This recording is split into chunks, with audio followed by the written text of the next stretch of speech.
Welcome, foul players, to OWL by the Numbers, keeping you updated and in the know for all things fantasy Overwatch League. I am your host, Totally Drunk, and tonight on episode 50, we'll be taking a look at the most recent roster movements. One of which is kind of a given since you haven't really even been hearing about this player for the entirety of the season, but we do have some pickups off of trials. We have some promotions out of contenders. And of course, we're going to take a look back at week number 20 and go over who some of the top performing players were at each position before making our picks for some of week 21's biggest matches. So before we get into the news and introduce you to my co-host, let me just quickly take a moment to thank Bob, who's actually joining in, looks like. What's up, Bob? I don't know if he can hear us yet, but, he'll be here in a second. So I just want to thank everyone who is joining us tonight for episode number 50, whether it is for our live show on Twitch or any of our audio listeners out there. So joining me tonight, looks like we are going to have the full house tonight as soon as Bob gets situated on his end. So up first, let's, start with Ramses. Ramses, how has the past week been treating you, my friend? It's been all right.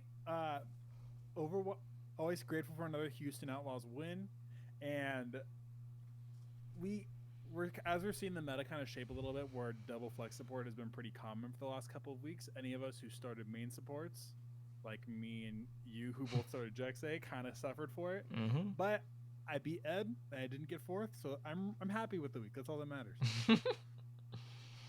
Well, everyone beat it this week, but you can't win every week. What's that, Ed? I didn't hear you. This is very, very true. I lost. But Decay screwed me. You can't use that excuse. Everyone had Yes, a I player can. on their starting roster who didn't have someone that played. Yeah. Yeah, Decay messed me over too.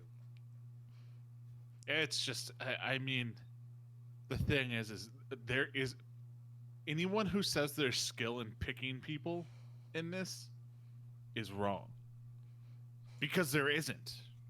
Like, there is no skill involved with this. Because Well, it's how pure. can there be when Dallas does the weirdest thing on the planet and plays someone that's brand new on 200 ping over one of the best DPS in the league? Like, how could you see that It's. coming?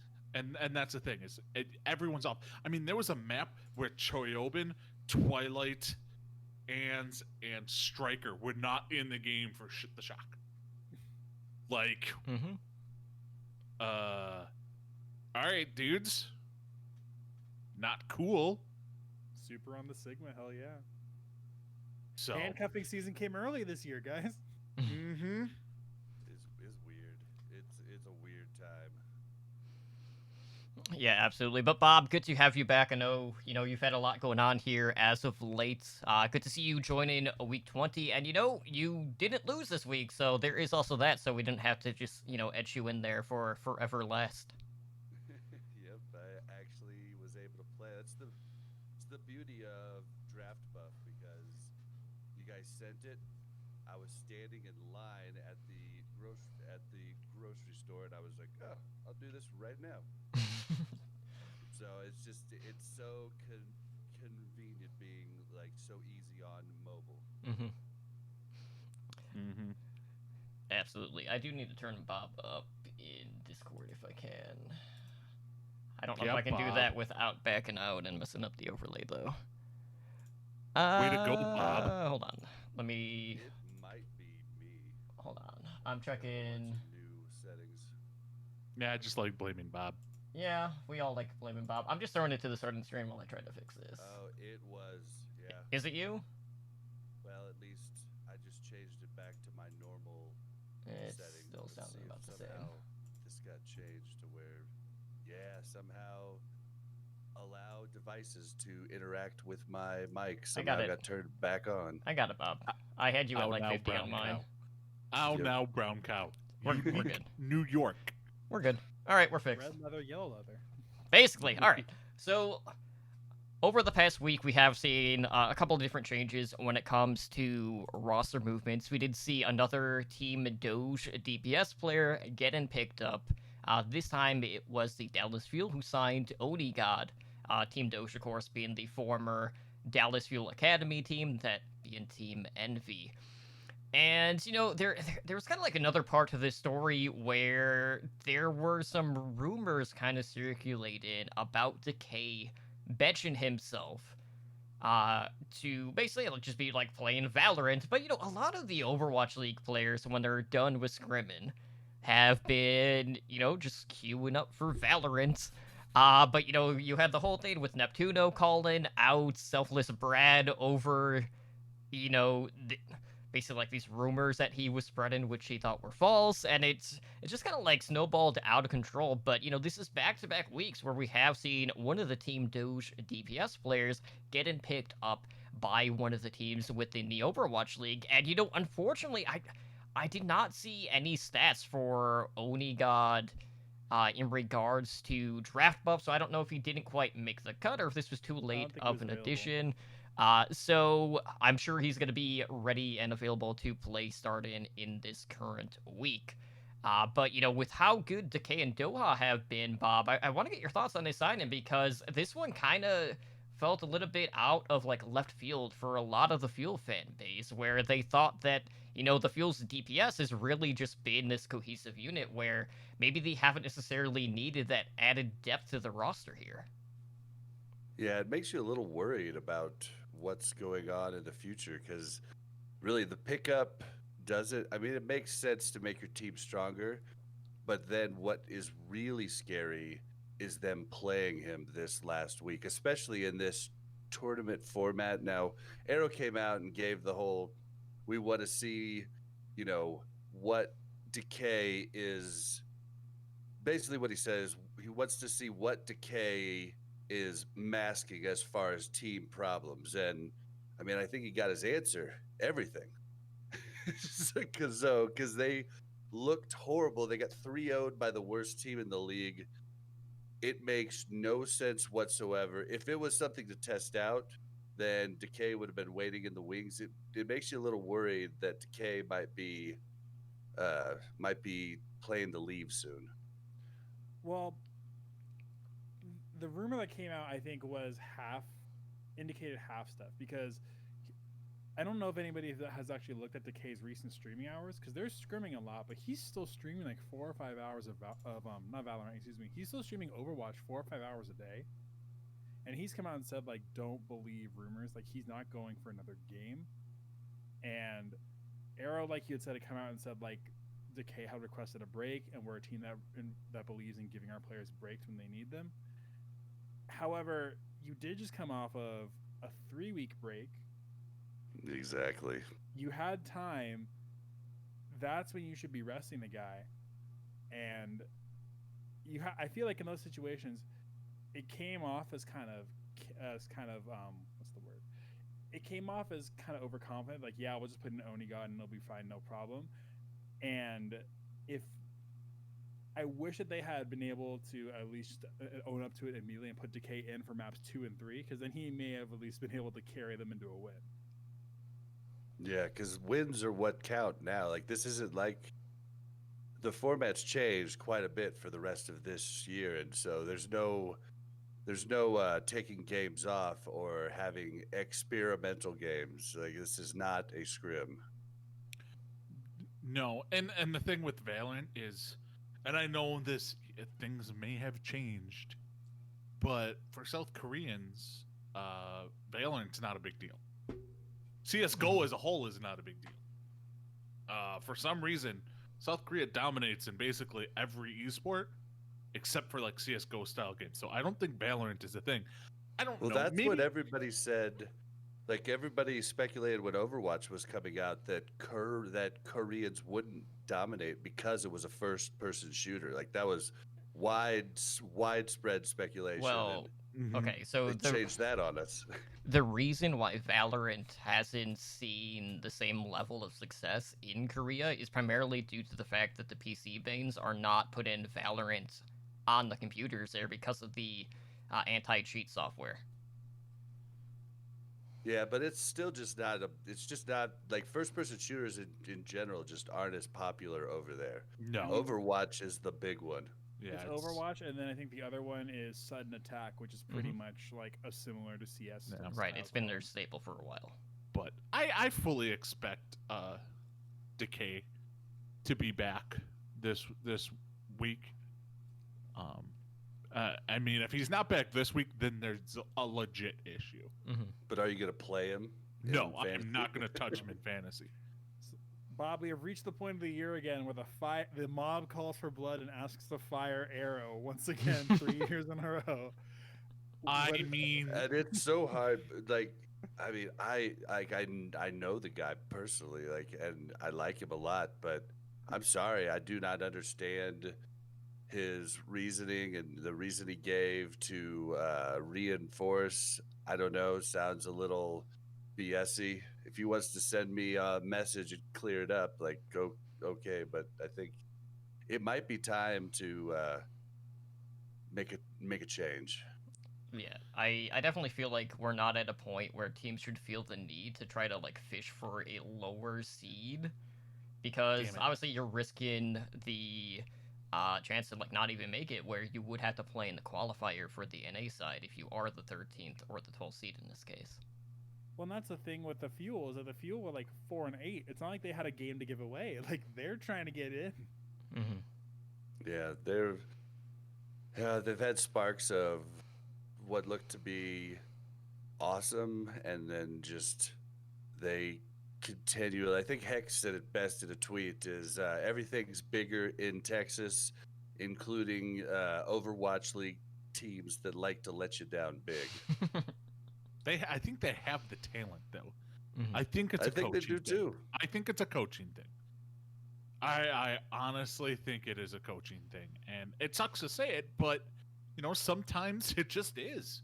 And I So- can't. I mean, I can't argue with that. It sucks. It's a bummer, but something is not clicking there.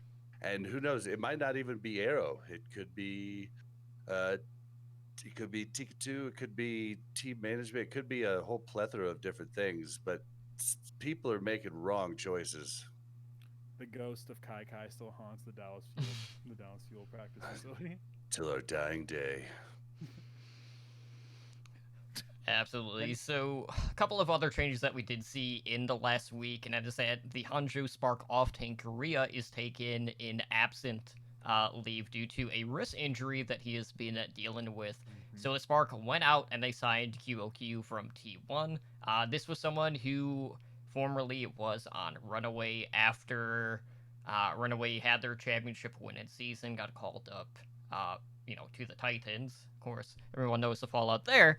And, there's another piece to the Spark, which is pretty evident that, we all knew, was actually going to be the case. Obviously, it didn't have any impact on Fantasy throughout the entirety of the season, but they did officially remove Crystal in regards to their roster. Even though, he wasn't on, the official roster announcement at the start of the season, but, there was all that stuff going on with legality. I don't know if they're still dealing with court stuff with Crystal or what the case is there. They said they were handing over everything to the organization's legal team. Oh wow. So it's still They ongoing. went hard on that statement. And Hulky, Yes, Hulky, please. suck Why- it.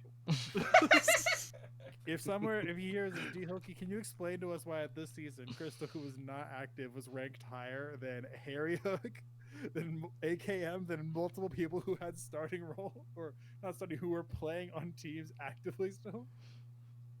Yes, we of Yeah, course. I would like to know this too. Yeah, we of course are meant I think once it gets that bottom of the barrel, it's kind of like just oversight. They just don't even mess with it. That would be my guess. I don't know, but they are talking about the aggregate rankings we did at the start of the Yeah. season. Oh, Hulky gotcha. and Crystal in the top 20, 30 It was DPS, top and this was 40. after he got in trouble.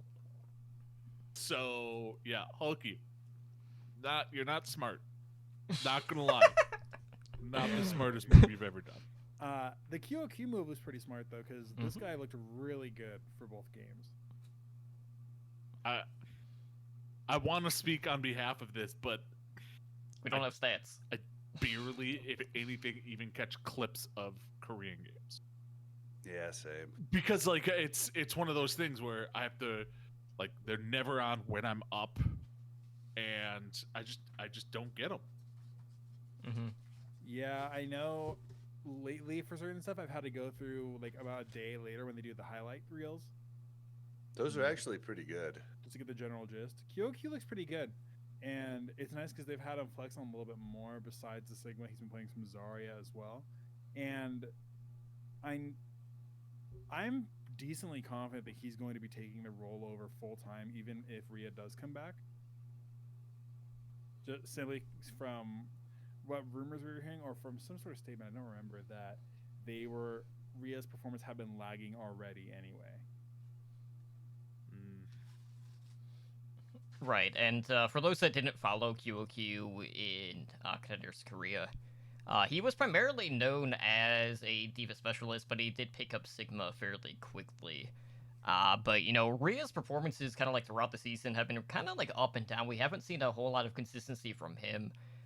And, you know, the Spark are a team that haven't really been gaining too much ground either in regards to, like, the Asia region. So hopefully this particular signing will bring a little bit more stability for them so they can maybe, like, escape that middle of the pack that they've just kind of been muddled in here, you know, within the past couple 8 months. But fairly good signing on here. And, you know, I wish we had stats for, like, the new sign-ins for this past weekend to, you know, try to get, like, a gauge of where they were compared to, you know, some of the regulars that we have been seeing on a weekly basis. But unfortunately, that is not the case. And, you know, basically the same thing for Zik, who was picked up by the Toronto Defiant after his 2-week trial period. And, you know, we were constantly talking about, like, okay, like, Surefour is basically removing any mention of the Defiant from his Twitter profile. Like, it's a matter of time before he just retires, right?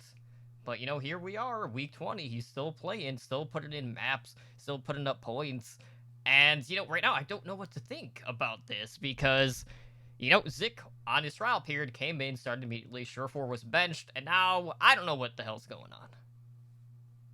Zik is your Mei specialist, so even for fantasy, I don't think he's that relevant because Meis weren't getting very good points anyway. I think Surefour is going to be here to ride the contract, and I expect him to retire at the end of the year.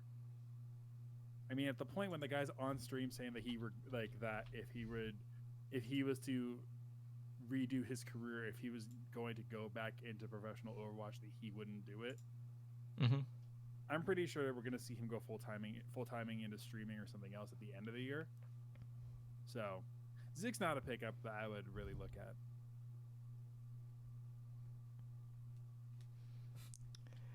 All right. Well, let's go ahead and take a look back at week number 20. So we actually had, you know, one team in particular that was really dominated in regards to the draft buff points in the Guangzhou Charge, who, I mean, they topped out at every single position. So Crazy. unbelievable. And, you know, one name in particular that we haven't really been used to seeing, like, towards the top in regards to fantasy performances. So, Bob, why don't we discuss, like, who were the top 3 in regards to damage, and we'll just kind of go from there. Top 3, it was Happy with Guangzhou Charge at 141.08. Then Fleta at number 2, Shanghai Dragons at 136.82. And then Profit from the Seoul Dynasty at 136.23. And Happy was the bargain deal for sure. He was the last guy that I put on, and I was like, oh, I'm not gonna find a DPS this low. And then I saw him, and I was like, oh, dude, Happy on it. And he's the only reason that I beat Ed this week.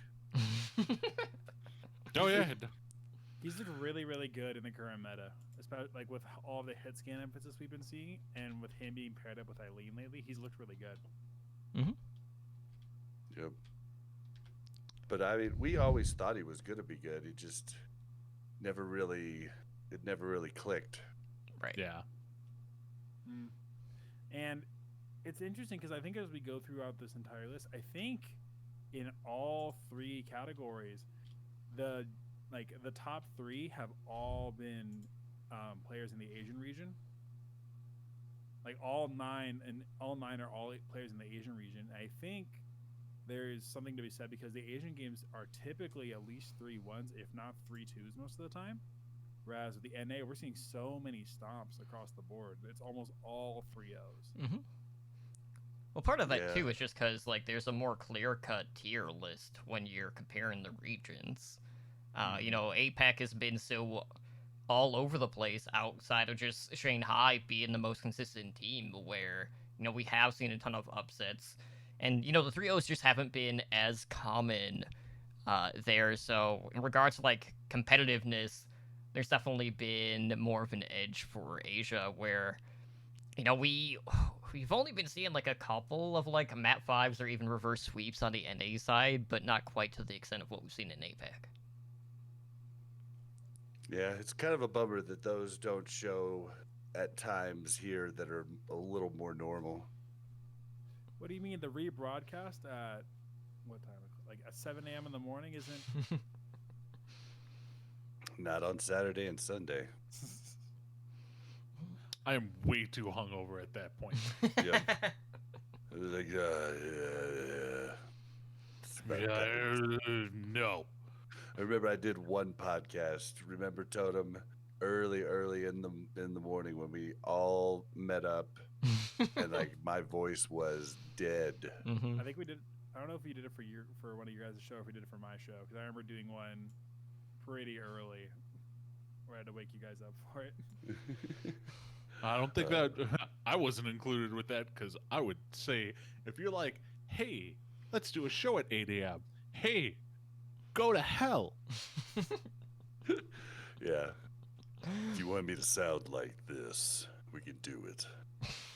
Yeah, you're not getting me to do any of that. I have a question. Is this the best profit performance fantasy-wise that we've seen all season? I would have to look it up, but it's I don't- close. 'Cause Loaded typically, question. He hasn't done that well, points-wise. He's kind of been all over. He's kind of been all over the place, much like the Soul Dynasty. And Fleta's usually pretty consistent for top 3. We probably should. We didn't list the rest of the top 3s for all the roles, so I can do support. Which again, we said Guangzhou led for all 3 categories. Top support was Shu with 143.8 points. Second was Chara, which a main support being number 2 is really interesting. 134.6, and then Bedoshin with Soul Dynasty 133.03, and Shu of course the most expensive at 77 cost. Chara being the bargain, if you want to call it that, at 57, and Bedoshin at 59. If anything, I'm more surprised that Bedoshin was that cheap. Mm-hmm. Typically, flex support is just by principle, unless your name's Myunbong, or Repel, or Raucus are But at least Bedoshin doesn't play every single map. Yeah, True. it's been on and off. Right. True. They sub him out with creative occasionally, right? Mm-hmm. Correct. Creative is still in the Overwatch League. I forgot about that. He's just one of those players that doesn't really have the name value. He just Him, exists. Hylie, and Krillin.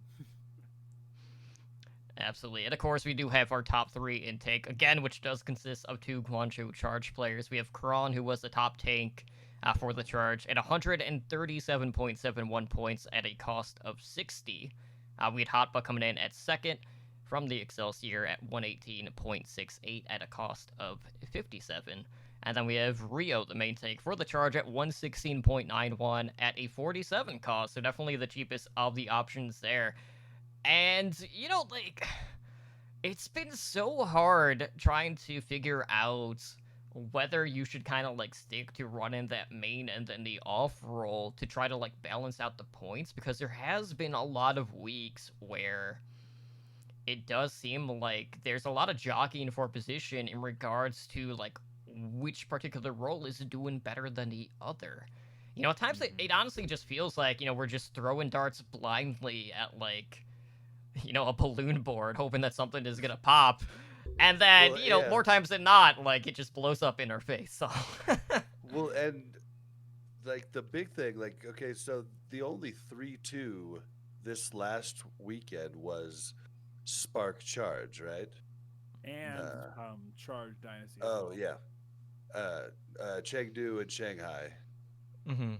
and Charge Dynasty. So, like, I feel like we would be better off in fantasy overall if they just took the top 3 maps instead of like, because I mean, you're almost getting like if they do a 3-2, you're almost getting double points, and it's so hard to actually predict that. You know what I Right. mean? So I wonder if it would be healthier if it just took top 3. But I don't know. It's just a thought I just had. Yeah, I'm trying to see if High Noon has their top 3 totals up for the week, just so I can kind of have an idea of where some of these players are. Okay. So looking at top 3 total, Shu came in at number 1 overall at 184.25. I'm just trying to see like how many charge players are like in the top 10. We got Shu, Chara, Happy, Eileen, Kron, all within the top 10. So, like, even if they did go the route of top 3, where they're just basing it off of, like, the better performances in regards to the maps, doesn't really look like there would be that much of a change in that perspective.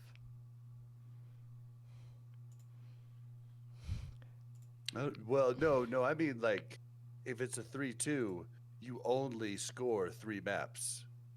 You throw 2 out. The 2 lowest, you throw the scores that those players got on those maps out. It would also help average out if your player got sat for half of the map too. Mhm. Because then the most maps that they could get points on would be 3 instead of 5. Right. Like that would drastically change how everything scores. I mean, normally I 'Cause- would say that's unfair, but also like with the amount of random subbing that's been going on, lately, Yep.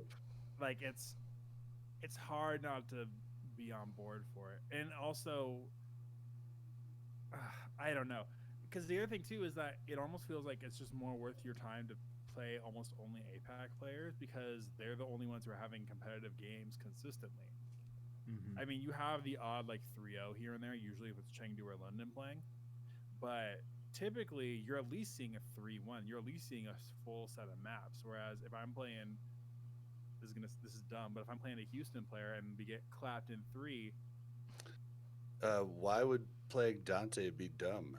He's the best Western DPS in the league and probably top 5 DPS overall.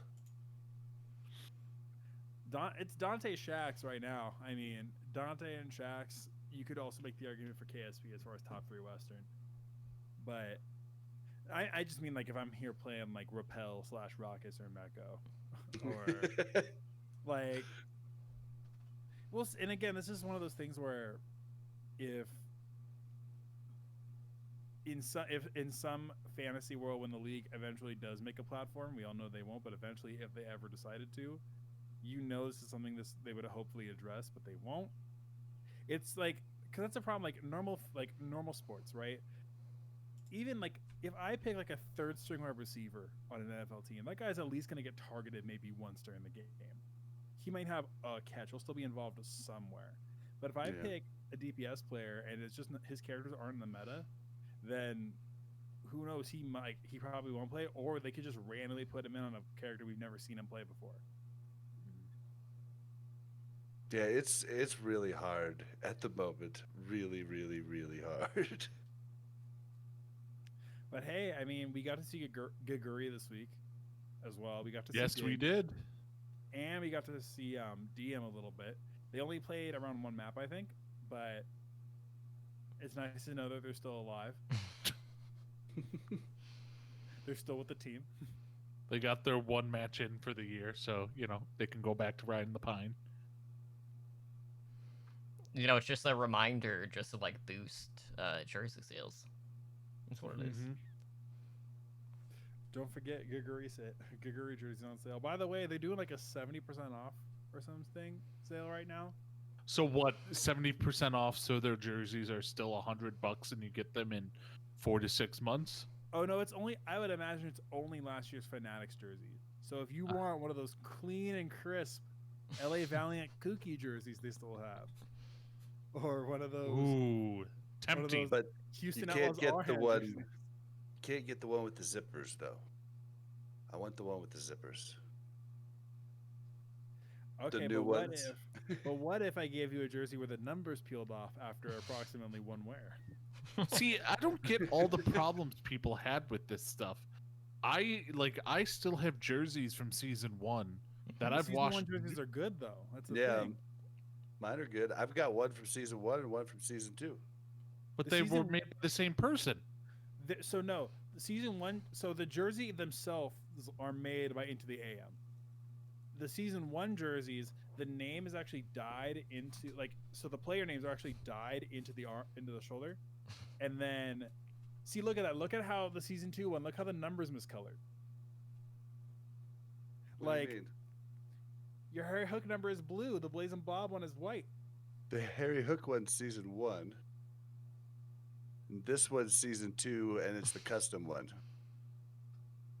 You had the thing was that you had Into the AM making the actual jersey, and then Fanatics was the one screen printing the numbers on the back. So that's where people have problems with Fanatics, because often the colors were wrong or the numbers were The peeled off. 70% off excludes third jersey. Thoughts. The nicest jersey is the one that I got from the grand final season 1. It's like a whole different material and everything. Yeah, they did that second run of pro jerseys that had a way that they weren't the starchy type material. So when you're looking at which jersey to draft, I would imagine that you want to go with probably, if we're going to be drafting jerseys here, I think that I would probably go ahead and draft the Paris. Have we officially become the high noon fantasy? We're just gonna start doing fantasy drafts on random shit. Brad, I don't blame him sometimes with how little we I don't how either. little stuff we get in this league. We're not to that point. We're not there No. yet. No, even though we're at the I same. would love to do some of those. Those are a good time. Oh yeah. No, I would love to do some of those. Ed Narkin host the draft of what's his name? We freaking watched movies about him a month ago. Pauly Shore movies. It would only have be a Draft top Pauly Shore 3 movies. because he only has 6 movies. So it would have to be top 3. No, it would be Encino Man, Biodome, Goofy movie, the one episode of Futurama that he's in. Son-in-law. Son-in-law's the good one. What do you used to say? Uchi Buchi, Uchi Scoochies? Squishy the juice. Oh, dude. Buddy. Oh man. Oh, nope. Totem, they still have a Shaking my Pinker head. jersey, extra small. No other sizes. A rare pink jersey? Oh man, that wouldn't even fit me. There's And no- you're, no offense, you're real tiny. Well, yeah. Itty bitty. You can you can get a signed Ruckus jersey for $30. Oh wait, no, that's just a No, it's the Photograph. picture, right? It's just a picture of it's Rocket. just the picture. I mean, that's probably Alright. worth more than the actual jersey. Probably. Prime content, right? Rocket did okay this week, actually. I was surprised. Paper must be really thick, like that good business card Hmm. type Cardstock, paper. Yeah. that has to be half the cost right there.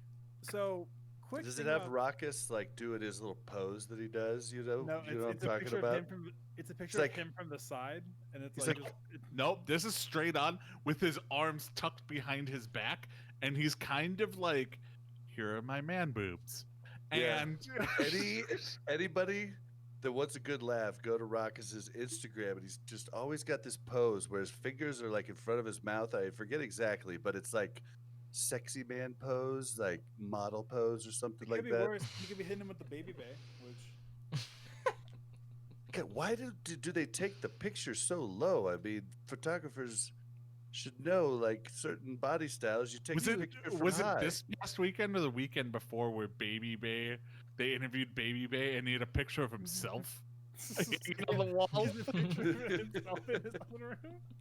I'm Dude, like, maybe you. I'm telling you, dude, Baby Bay is one of the funnest people to hang out with because he's just like, he's off the wall like that. But, dude, he really isn't a jerk about it. I don't know how to explain it, but like, it's hilarious in the moment. Like, I can't put into words how funny it is. Two things about Baby Bay. Last year when we were at the BlizzCon party, I did get a picture with him at 3 a.m, where he was super drunk. He's like, "Yeah, dude, we'll do a picture, but it's effing cold out here, bro. I gotta go." And like looking down at his Gucci belt and his Gucci shoes, he's ready to roll. And then He kicked Tundra out of his private room at some bar the first night. Tundra told me, and I was like, I don't know, man. I mean, if you don't know him, like, probably, he was like, well, he's there with girls. I was like, well, one of them's probably his girlfriend, because she's like everywhere he goes. It's super cool. So it probably wasn't what you thought it was. Did you guys see what he posted this week? Because Sideshow was saying like it was suggesting that Atlanta play Erster and Edison at the same time, and Baby Bay's response was, "Hey man, if you keep trying to get me out of my job, I'm going to come and steal yours, you little bitch. And I'll give you my permission to say you're sorry." Oh man, I wish we had more personalities like that just didn't care to get, like, he knows what he's doing is going to get people to make fun of him and people to laugh. But I mean, it's what we need for the league. Like, there's so many boring personalities, like, and teams.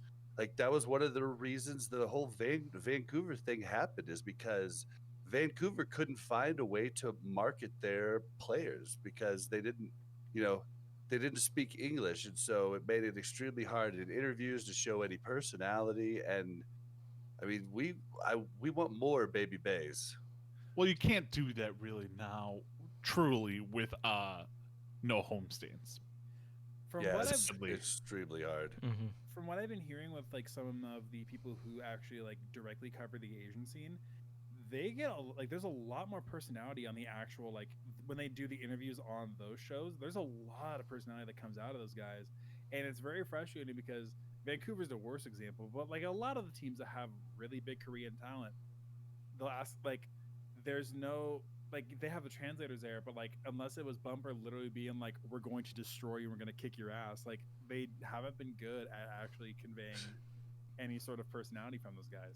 Yeah, I think, like, I mean, do you try to find translators that are animated that like try and do?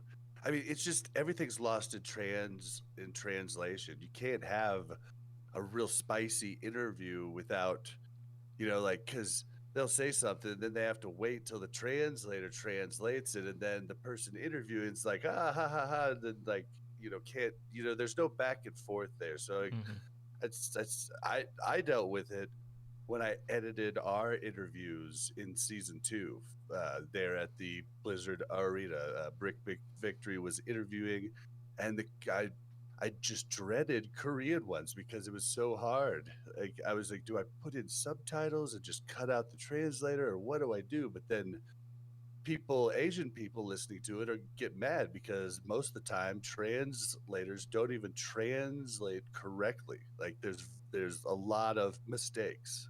They talked about, like, last year, Fissure even said there were parts where he would say something specific, like he would say something, and then when Danny would translate for him, he would kind of like boost it up or flower it up to make it a little bit more interesting, or a little, like, especially when he was like trash talking other teams, like that, he would say something pretty directly, and the translators, when they're trying to give the personality, were doing too much almost. Yeah, I think Danny was doing the best he could, but it is what it is, I guess. When Danny's there when Danny has to serve as the personality conduit for 80% of the league. Well, hopefully we will get more trash talk in the weeks ahead, and we got a pretty big showdown this week that I do want to talk about. It's like the main event, so to speak. But let's go ahead and preview some of Week 21's games. So, first up, on Saturday at 4 p.m. Pacific time, we have the Vancouver Titans, fresh off of their first win. Well, the new Titans, anyway. Oh, you gotta just turn that dagger, don't you? Just turn that dagger. It's gonna happen. Going up against the Boston Uprising. So again, like these are two teams that have shown gradual improvements. Shockwave has been an interesting player to watch from a fantasy perspective because his cost has still been very low, but he's been all over the place when it comes to the point totals that he has been putting out. And Boston hasn't necessarily been like lighting the world on fire in regards to fantasy either, but Jerry has also kind of been kind of the same when it comes to that boom or bust situation. So going into week 21, both of these teams have not been looking too good. Both in desperate need of a win in this case. And, I'm going into this week, and I don't know who to call on this one because on paper, Ghostbusters? to me, this one seems like it will be the closest one where He knows don't do damn. I completely did. Where this could just be, Busted the makes toilet you bowl feel again. good. I'm sorry, Totem. I'm sorry. We'll stop. Bob Totem- can't make promises. Well, because Totem, from what I had looked at too, I know one of the started car this week, and he also did pretty well as far as stats. So Mhm. they continue. Like Vancouver continues to be a situational team, and I think this is going to be, as far as fantasy starting wise, one of the better weeks. And I don't know if I had to pick, I would probably go. This is so weird to say, but I think I'm going to go Boston simply because Boston has been able to hang with higher teams than Vancouver has. Again, sorry, Bob, but like I think my I- gut feeling goes Boston on this one. I don't know though, man. Like the Vancouver Titans, the one thing they could have been missing is just that confidence boost. I mean, that is a big thing. It's teams get in your head, losing gets in your head, it makes everything harder. I mean, I'm pretty sure that's how New York had the season that they had in season 1 is because they were just in everybody's head. Like I don't think they were as good as they looked because people would come in scared. And I know everybody's dealt with something like that in their life if they've ever been competitive in any sport. So, or any video game, really. But I don't know. It's a real tough one because Boston has looked really good since Punk. Not really good, but Boston's looked 10 times better since Punk came in, Oh yeah. and Jerry's looked a lot better when he isn't just constantly getting harassed and dived on and jumped on. I mean, Jerry's looked pretty good. So it's tough. I think I got to go with Boston also. Yeah, so same here. I mean, this past week was one of those. It was a 3-0, but yeah, they went 3-2 with Paris before that, 3-2 with Paris before that, 3-2 with the Gladiators before that. And they actually won that one. So it's definitely something where I'm just like, all right, you know what, I can see this. I can definitely see it. And the Titans are not really some team that's like lighting the world on fire. So I think this is Dallas on Boston. fire. Oh, sorry, Dallas on fire. But I just don't know. I still think Boston will win 3-1. Yeah, 3-1. I like that. That's probably what's going to happen. It'll be interesting to see if they play fusions, like at all. Did Mikey play the entire game this last time? I honestly don't know. I know he started. Because he played the first map for sure, Yes. and then Fusions I think came back in. The other thing to mention as well is that all these games are going to be no hero pools. So for God. as much as we've been enjoying Tracer Ash like hybrid dive lately, like what do you guys think it's going to be in the next week? Because I think we could maybe it's dive, maybe just go straight back to double shield.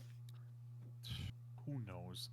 It's just this is all so just wonky and backward. I hate it. Just to I hate the backtrack way they're doing this. really quick, Fusions did play, but he only put up like 17 and a half points. Yeah, and he played 2 maps, so So yeah. he played 2 of the 3 maps. Yeah, and put 17 points up. Ugh. That's pretty brutal.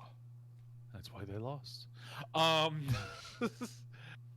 But yeah, I just I don't know. All right, moving on. It's a tough one. Yep. Also on Saturday, looking at the APAC region at 5 a.m. Pacific time, we got the Hanzhou Spark going up against the London Spitfire. So again, Spark definitely been making some moves here as of late. London has kind of been in a similar position where they've been kind of like middling in regards to that particular region. Of course, as everyone knows, Ed and I have an ongoing bet this season based off of who does better between London and Boston. I honestly don't know where that's at right now. Probably I'm probably losing, I think Boston has 2 wins, if I'm not mistaken. but London has like 5. barely played. They played like I think 3 games less at this point. But on a positive note, Ed, this one does look extremely winnable for the Hanzhou Spark. It does. Yes, it does. I have no freaking clue, but I'm going with the Spark. I'm going Spark. London hasn't looked amazing except for Glister. Yeah. Glister can still get me like 80-point, 90-point performances, even though his team plays like trash sometimes. So I'll take it. Yeah, I'm going Spark on this one all the way. I do want to note from a fantasy perspective, if you need a dirt cheap player, London's Bobble is only like 23 points. And he's been putting up like 60, 70 points, which, at that cost is actually pretty good. So if you want to like heavy stack on like an elite player and you need a fallback, Bobble wouldn't be the worst choice for you guys. I also want to point something out. Ramses, did you just say there's no hero pools this weekend? Nope. There is. There is the same pool for the first 2 weeks. Last week was the first week, correct? Last week was the second week. I'm pretty Was sure it last week was the second. Was it the second? Yeah. Oh wow. Man, moving's been kicking my butt, dude. Man, it's not like the league is easy to follow right now either. I'm changing every 3 weeks. Mm-hmm. So I don't know, man. Like, and especially with APAC, because the APAC meta's actually like evolved in a different area than the NA stuff has. London's been interesting to watch, definitely, and they've been weird about stuff too, because like Bernard will sit maps. They're running Alvo as like their other primary DPS, like, and then you see the highly Krillin rotation is just interesting to watch. It's as far as starting anybody there, Glister's the only one I actually like am 100% sold on, but I agree Bob was probably a good pick if you need him. For the third game this week of our pick'ems, we have LA Valiant versus Paris Eternal on Sunday at noon Pacific time. Valiant coming off of a very hot win over the Mayhem. A hot pink win, right? Shaxx, there's not an appropriate way to say this. Shaxx just slapping around everybody in the league for the last 2 weeks on the Tracer. Oh, you're not going to use the other verbiage? The Unter verbiage that got him fined and banned by the league twice. So, I guess it's a question of does the Valiant continue their hot streak, or does Paris actually kind of make the comeback here? Well, that's the thing. Everyone was looking at the end game for Paris, where like, okay, we're starting the season, we're not going to have Sparkle. So, XZ's just kind of just been chilling. He was dealing with some issues, but now he's back, and now we got the, reunited DPS duo here. And, it seems like Paris has just kind of like gone all in on Sparkle, and I don't feel like we've seen that pay off quite yet. But it's also to the point where Sparkle has always kind of been tied to like 2 primary DPS heroes within the game, where we haven't seen them be able to work around like the Genji Nanoblade compositions. And there's a chance coming up here. And of course, Ed and I will talk about this tomorrow, but there's some experimental changes to Brigitte, specifically when it comes to her armor pack, that could really hurt these flank DPS heroes within the game. Now, whether or not that will get patched live remains to be seen.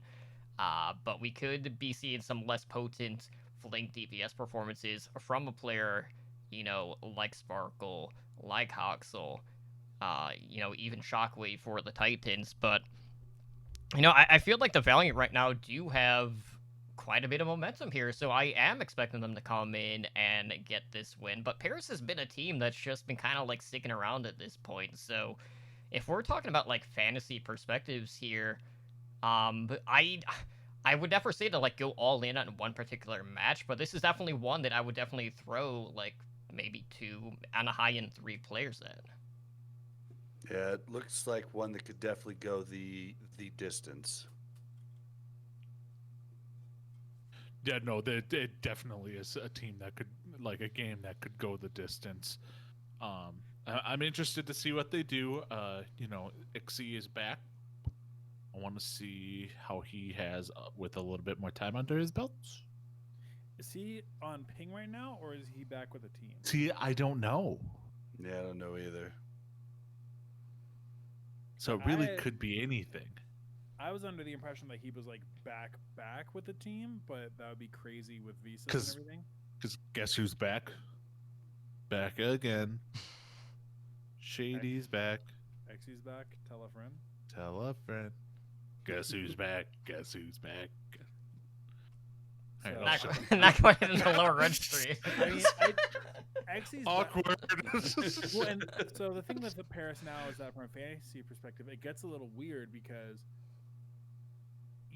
it's most likely that you're going to be rotating all 4 of those guys in at some point. You're going to have, Nico we know is going to be playing Mei and maybe the Echo.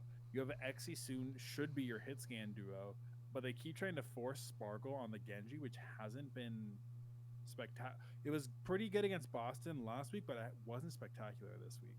A lot of teams seem to be trying to force the Genji, and I don't get it at the moment. Or they saw the changes that were on experimental and thought they were for sure coming, so they practiced Genji comps. I don't know, but it's been a little weird, and I haven't seen a lot of success with it, which is a bummer because I think Genji's an extremely exciting hero to watch.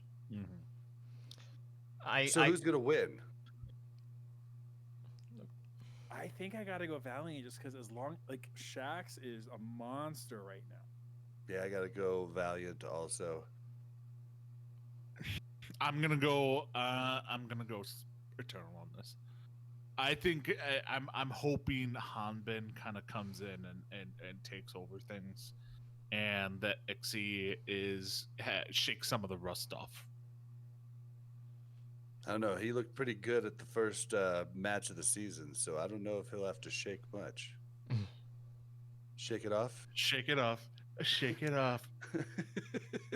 Okay, Swifty. But anyways, let's talk about T-Swift, Eminem. Who else did we nail tonight? I don't know. Short. Probably short. Molly Short. That's it. The trifecta. Yeah, okay. But anyways, Right. yeah, I don't know what trifecta you're speaking of. But anyways, we do have a very big match this week. This is one a lot of people have been waiting on because it does feature the 2 top teams, arguably of the league, depending on who you're talking to. Both of which happen to be in NA, and that is at 4 p.m. Pacific time on Sunday. We got the Philadelphia Fusion up against the San Francisco Shock. Now, I've seen a lot of interesting opinions on competitive Overwatch Reddit. A lot of people are thinking that the Shock are just going to roll the Fusion here. Like, a lot of people are hyping it up, like 3-0, it's a done deal, and that's all there is to it at this point, because we have seen the Shock with their, recent addition of, Twilight. Like, they've been throwing so many different looks in regards to their support lineup, and it's kind of scary. Because for the longest time, we thought, like, okay, Moth is kind of like the pin that holds everything together here. And now we're seeing the Shock winning without Moth even starting or playing any maps. And it's just like, well, maybe Moth isn't as integral as we thought he was at one point. But the But Shock. they're going for. Sorry. Oh, good. I was just saying they're going for the shock factor, which they've been doing for a long time, where they just Krusty. I think he likes to do that. It's the whole Bill Belichick thing where you practice for a certain players the entire week, and then he just comes out and doesn't even play them and plays completely different people. Like Bill Belichick is the worst coach for football fantasy there is. Like we have a ton of them in the Overwatch League, but Krusty I think is just like him, and I think it throws teams off big time. I think it's actually really smart. Yeah, it's kind of like that mentality where there's a lot of belief in the entirety of this roster, where no matter who they're throwing out there onto the field or, in online play in this situation, they're confident that they're going to be walking away with the wins. And, while the Fusion have definitely looked very good in spots, we have seen a couple of slips here and there, but a lot of people still kind of herald the Shock as, the deepest roster in regards to the Overwatch League. And, based off of their recent performances, I don't think you could really argue too strongly against it at this point. So, a lot of people have been labeling them as, the top two or, top three at the worst. In regards to overall rankings within the league. So who are you guys picking in this dogfight? Because, there's a lot of confidence being thrown around by San Francisco here. Well, the one advantage I think Philadelphia does have besides Chipsa is that they have The living god. the undefeated. Because Philly has a very, very diverse DPS roster, which used to be one of San Francisco's strengths. Now that San Francisco is down to pretty much striker, so it's striker, Rascal, and ANS or ANS. Like, I'm sorry. Philly can pull out a couple more stops. I think it's going to be pretty much based on the main tank battle. I think if Super or Smurf can run over Sato, then it's easy game for San Francisco. If Sato can hold his own, I think it's tight and it goes to a 3-2 where Philly might be able to edge it. I mean, I think it's going to come down to the supports on Philly if they can keep Sato up. To me, it's going to come down to how much mercy Krusty wants to give the Fusion. I think Fusion's going to win. I'm going 3-1 Shock. After I 3-2 after I saw them wreck without Choi, Twilight, Ons or Striker in the lineup, and you're just like, that was against all right. Wasn't that against Washington though, where they didn't play any of their actual good players? Oh god, I can't remember. Because that was against Washington. When they played Paris, part of the thing with Paris is that they made a good point about this on Plat Chat, that Paris played scared that entire time. San Francisco showed up and they immediately just set the tone, and Paris were playing defensively the entire time. They were playing catch up, and Philadelphia is good enough, I think, to not fall into that same trap. But I think it's the support, because we know the DPS for both teams is really good. We know that each team has really good players in all three slots. If the support players can hold Sato up to where he can where he can keep feeding in a good way and he can actually stay alive, I think Philly has a really good shot. But I'm wondering if they're gonna play double flex support, and they're running Boombox on the BAP and Alarm on the Zen, is that going to be good enough to compete against Violet and Twilight? Because Twilight was ridiculous this weekend. Yeah, it'll be interesting, but I still think Philadelphia is a much better team than everybody's giving them credit for, and it just depends. If Carpe's on and things are going good and the supports are on, I think Philly takes it. Yeah, for me, like entering this game, I don't think this is gonna be a situation where the Shock are gonna be playing with their food.